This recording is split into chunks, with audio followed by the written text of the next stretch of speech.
Hello gamers, it's me, John MMO.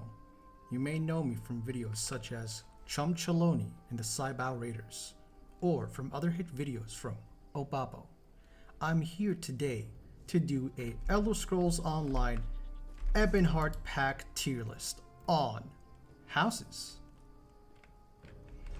Starting with our first house in Belfoyen, the first zone you actually enter outside of the prologue, we have the Humble Mutt. This is a staple home located within Belfoyen. It is an Argonian-style mud hut. We're here in its courtyard. Let's check out the interior.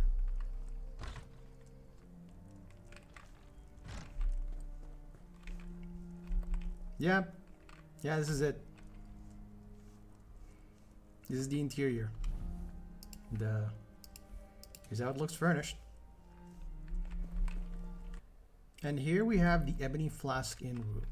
This is the first technical house you get in the game. It's part of its, it's a quest. And it's pretty small. Yeah, just really small. Moving on. And here we have Krakenholm, located within small town of Krakenmoor. It's a very small yet spacious room. Yes, room singular. This is all you're getting. However, it is some classic Dunmer style structure. The central fireplace. All in all, not bad compared to others on this list. Here we'll look at furnished. Now keep in mind, furnished options for these homes will not be taken into account in the tier list, as these can only be purchased with crowns. And here we have the Ebonheart Chateau. This is the first home to require an actual achievement to buy, Hero of the Ebonheart Pact, which requires majority completion of most of the quests within the Ebonheart territories. This home is located on the base of a volcano, which you'll hear shortly. Call me biased, but I'm not particularly a big fan of large open yards in these homes. But this house does feature a well-decorated courtyard already with its own furnishings. The main house we'll go to shortly. Small stable on the side and a tower for all your overwatching needs.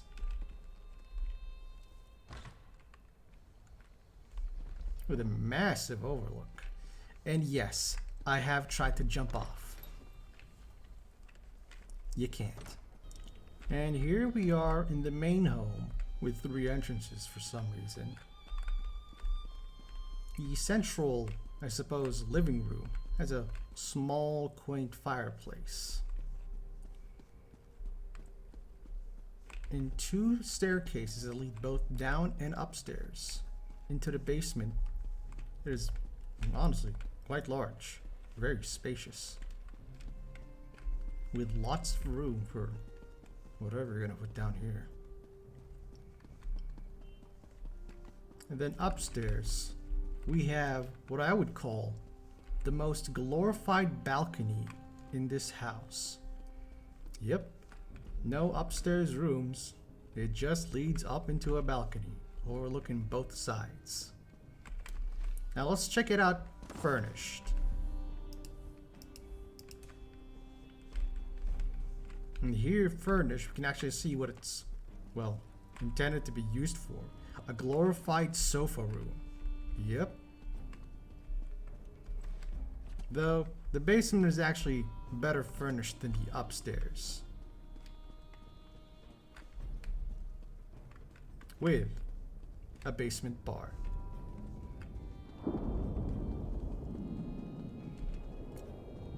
If you're not a fan of annoying background noises, the volcano might stir you away from this home.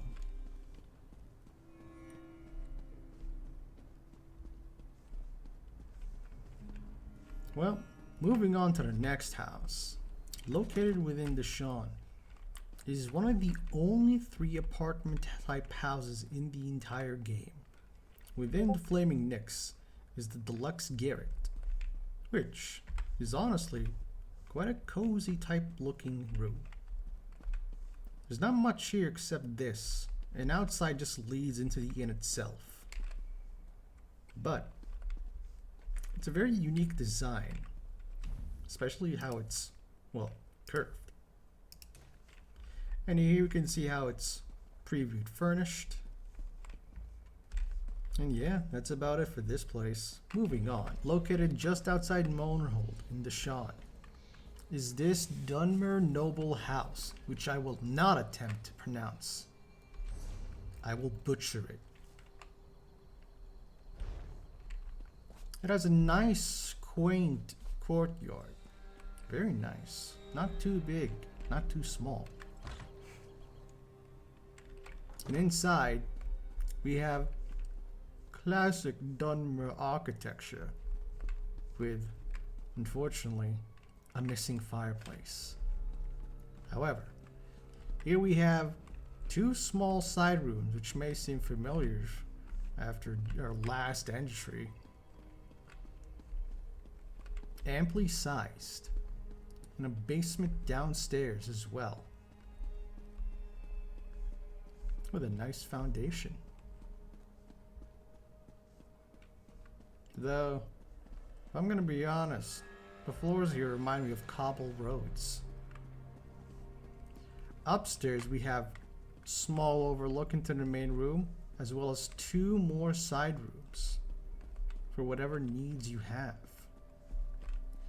And now, let's look at the house, how it's supposed to look furnished. And here, we have the missing fireplace, finally returned. All you have to do is just buy it with crowns. And here we can take a look at the side rooms. Small, simple storage area, as well as a quaint little study / library. And then downstairs into the basement, we have a glorified laundry room with a wash tub.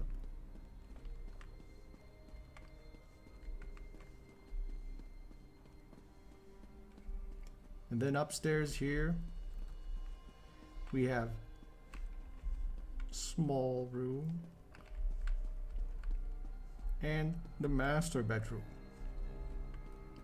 Well, time to move on to the next house. Located just within Narcissus is this modest home of the Velothi Reverie. And no, I will not apologize for my pronunciation. It comes with a small, modest central fireplace. And in here we have small side room with a slight step down. And as well here with this room leading outside into the courtyard. And it is a modest, yet cozy looking courtyard.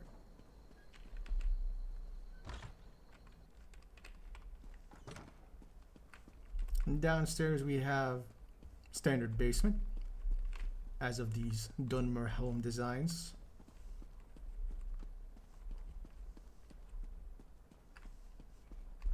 And upstairs, you have a small overlook with 2 more rooms on the side, modestly sized for any needs you have.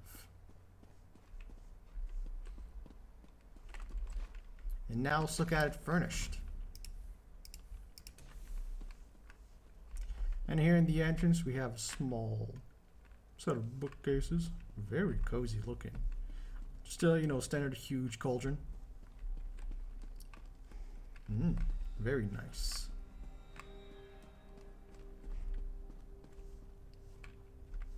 We won't be checking out the outside, as those tend to be unchanged when they're furnished. With a nice basement hangout area with no moon sugar pipe. I'm honestly surprised. And upstairs We have the 2 bedrooms, the master bedroom here, and guest bedrooms right here. Of course, the scoring here won't be based on how they look furnished, but of course, looking at them furnished gives you an idea of how they're supposed to be decorated, or at least provides a guideline on how you can actually decorate them yourself. Our first home, located within the northern Argonian tribelands of Shadowfen, is of course the Ample Domicile, located just outside Stormhold. This palisade wall courtyard with small hints of Aelid ruins decorates this humble yet shitty home. Now let's check out the interior. Surprisingly, not that small. However, it's still an Argonian mud hut, and I'm biased. This home is honestly not that great, and can't even access the supposed upstairs. Now, let's check it out furnished. Yeah, there's not much to expect here. It's just a small home. The Argonians live in modesty. Very, very much a modest lifestyle home with a large courtyard. Moving on. Located just outside the hatching pools within Shadowfen is the Stay Moist Mansion, with a humble, cobblestone-esque courtyard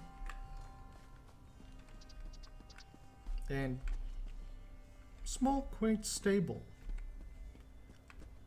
Let's check out the main house.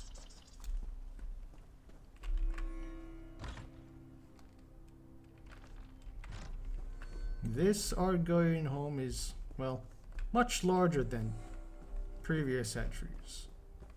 Yet, I'm still biased. Though, I like the etched-in shelves here.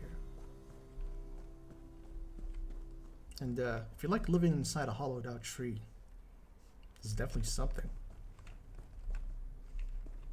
Now, let's check it out furnished.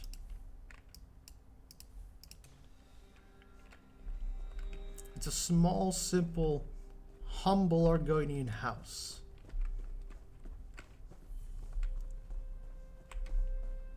Yet I'm sure many of you can make up some uses for it.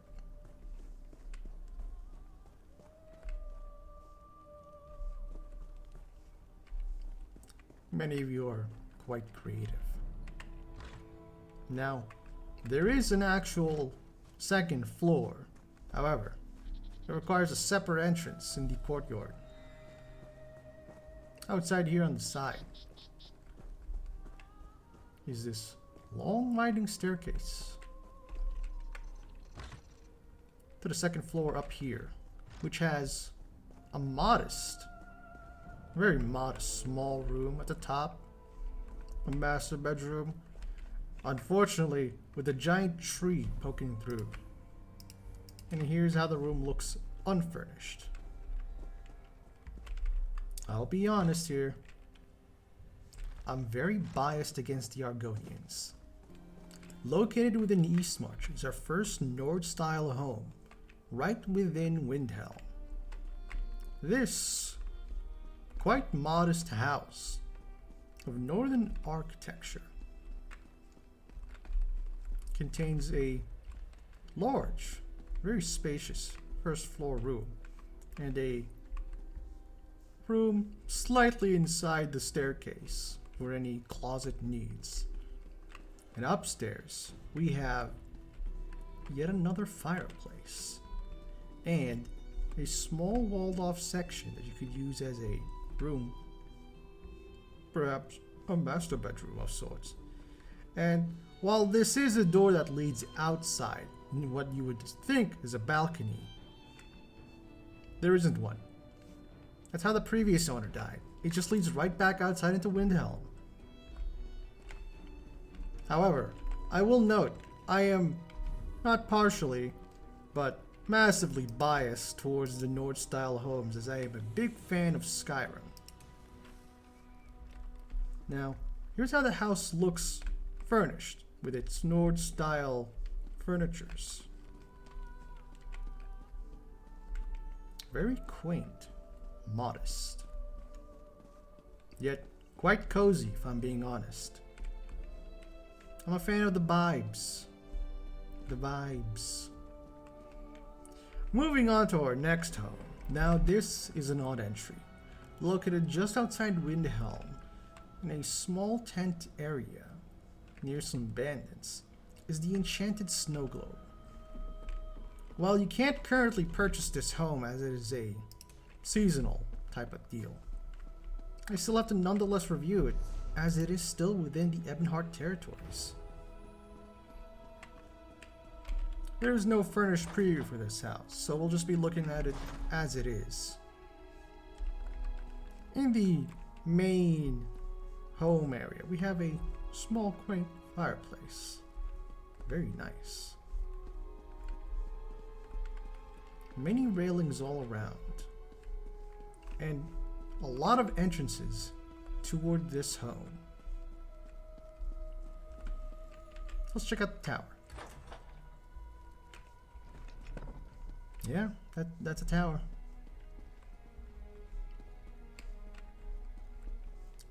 You may notice it has quite a large outside area. Yeah. There's a stable, a well, and docks, though not much else.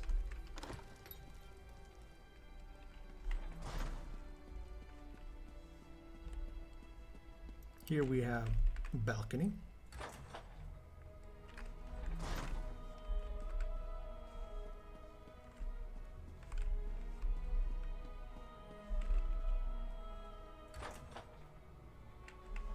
And now let's go into the supposed bedchamber.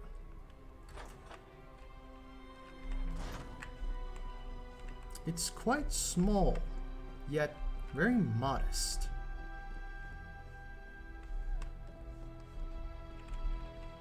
And that's all this house has to offer. However, unfortunately, at the time of this recording, can't really purchase it. Located just within west of Eastmarch is this Dwemer-style home outside a dungeon, which requires DLC purchase. This home is currently unavailable for purchase for me.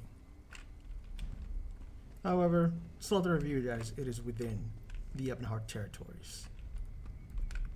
This very spacious chasm that you can't actually navigate is a large square platform. Yeah.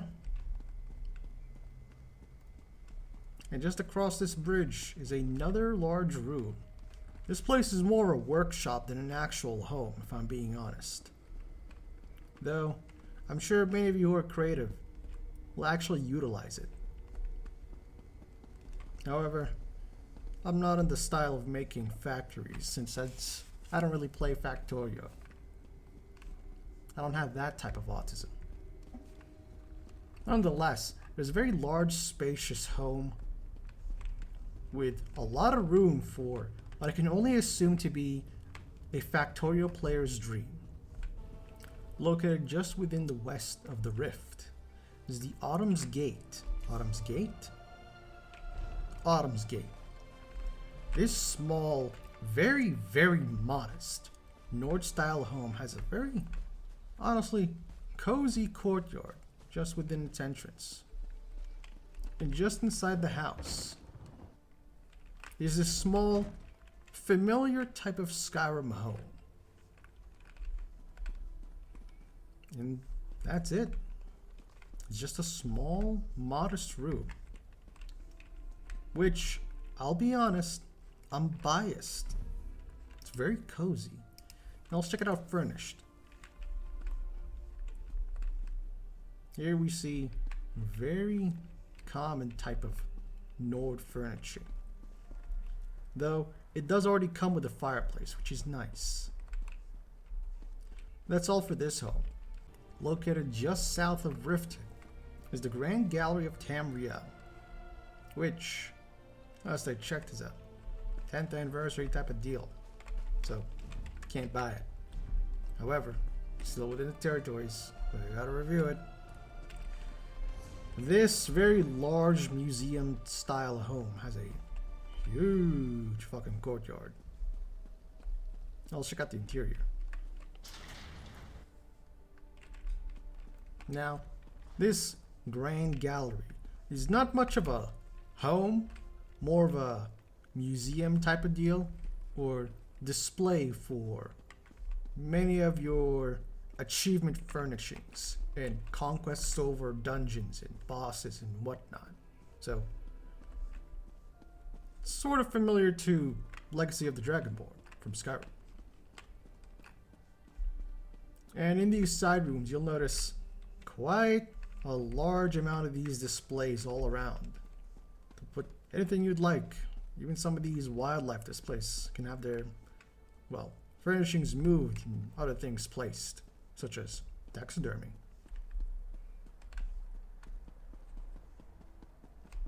And it comes with a lot of this 10th anniversary furnishing and some quite unique looking statues.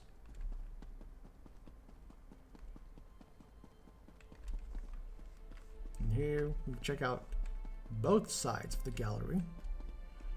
Let's check out the upstairs exterior, which, I'm gonna be honest, is quite massive. Outside we have what I can only describe as a second courtyard with its own small garden, and the same on the other side. And then inside this doorway there's a large circular dome that you'd see from the main room. Though, I'll be honest, there's not really anything to put up here. But yeah, it's a very unique type of home, being more of a gallery and museum display type of deal, rather than an actual house. Let's move on to the next one.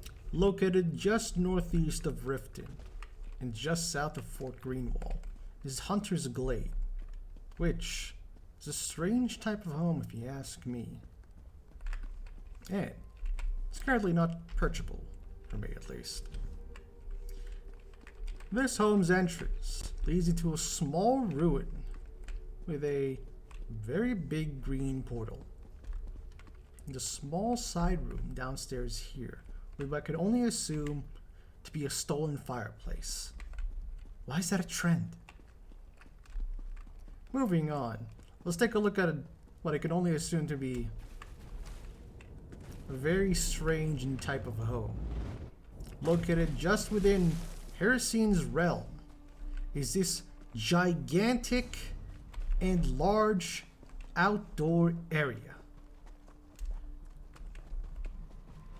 If you're a werewolf or a fan of Heresy and his machinations, you'll feel home in this wild wasteland. However, there are no interior houses in here, and all this is just a large, well, it's a large reserve, that's what it is. There's not really much here. There are no actual rooms or homes or furniture. It's just a large forestry glade, which if you're a fan of, I can understand. However, that's all it really is. But let's move on to the next house.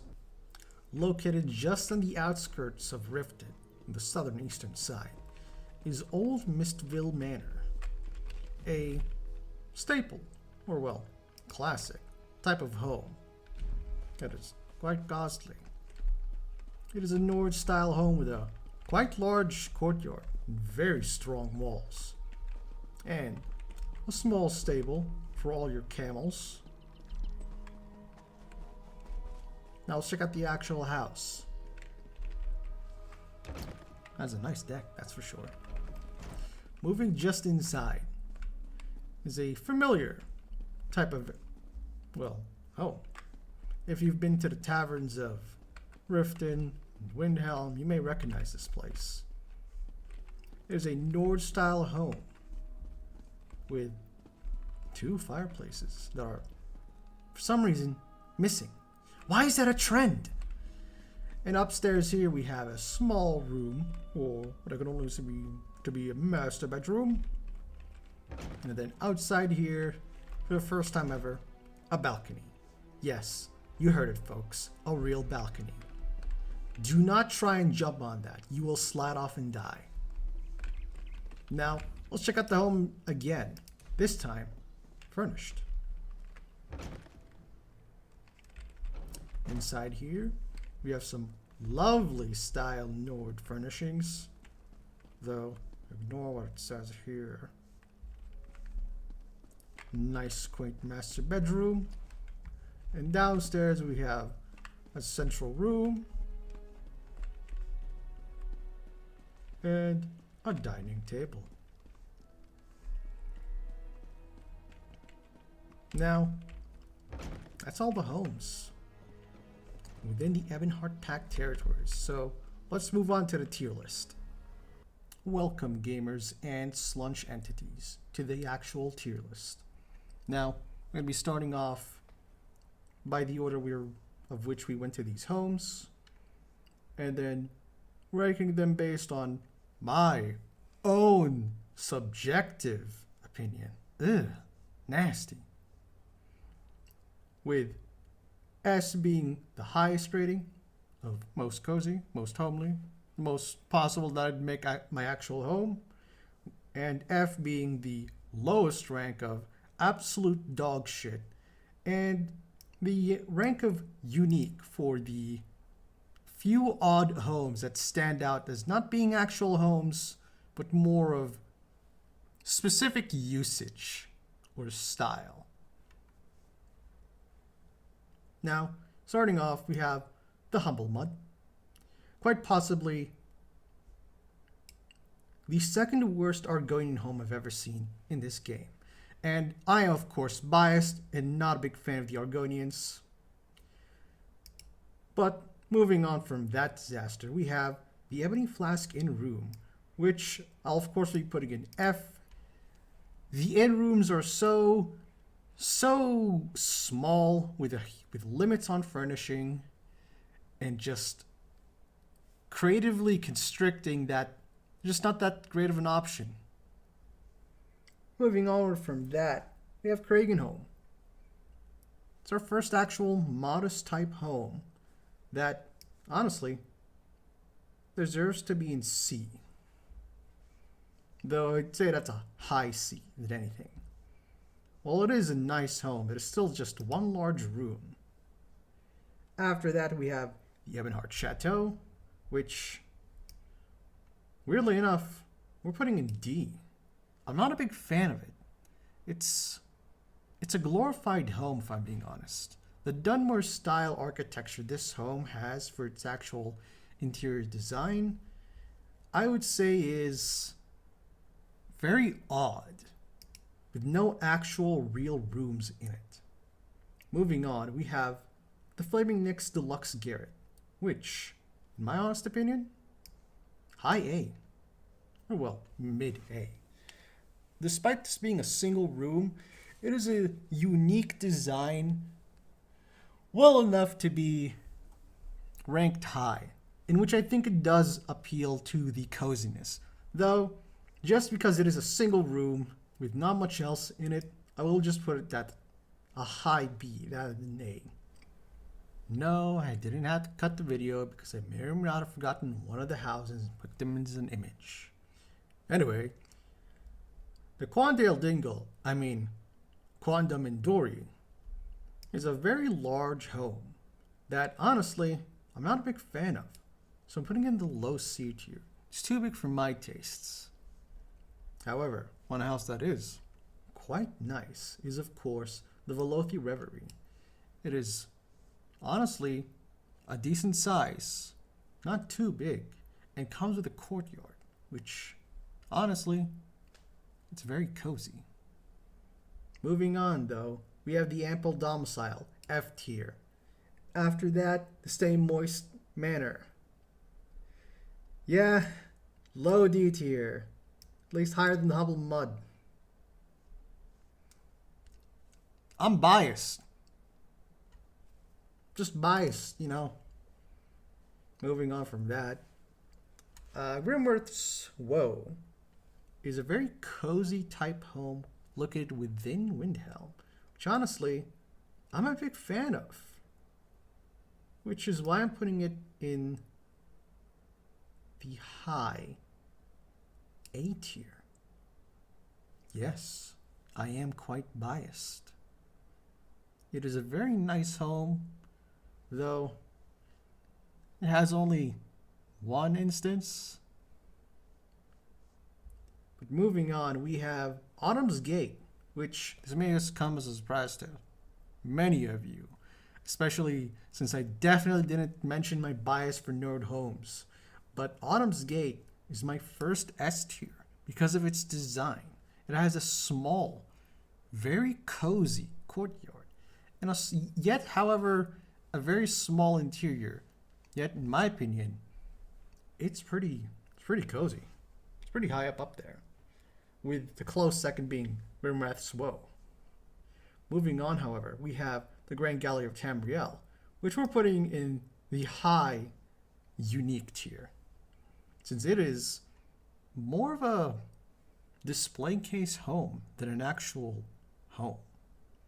Yes, very odd, but honestly, very nice. And its potential for those of you who've done a lot in this game is quite high. Hunter's Glade, going into unique as well, shouldn't come as a surprise. It's a weird home, as well as, well, the Enchanted Snow Globe beating it out. However,